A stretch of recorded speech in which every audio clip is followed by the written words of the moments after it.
माफ करा दादा आम्हा तुम्हाला विसरू शकलो नाही। माफ करा दादा आम्हा तुम्हाला विसरू शकलो नाही। अर्थसंकल्पीय अधिवेशनात तुम्हाला न्याय देऊ शकलो नाही। विधिमंडळातील अर्थमंत्री तुम्ही न्याय आम्हा देत होता, राज्याच्या हितासाठी मात्र अहोरात्र झटत होता। सातत्याने प्रयत्न करून हाती काही आले नाही। माफ करा दादा आम्हा तुम्हाला न्याय देऊ शकलो नाही।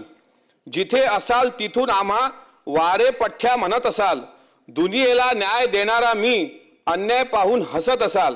कामाच्याच माणसाला आम्ही समजू शकलो नाही। माफ करा दादा आम्हाला तुम्हाला विसरू शकलो नाही।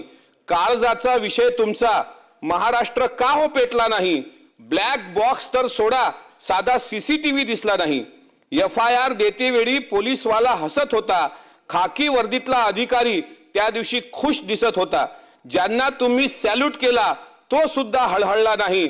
माफ करा दादा आम्हा तुम्हाला विसरू शकलो नाही।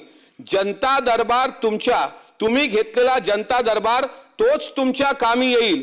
त्याच दरबारातील जनता अपमानाचा बदला घेईल। सरकार सत्ता येईल जाईल, न्यायाचा वादा मिळणार नाही।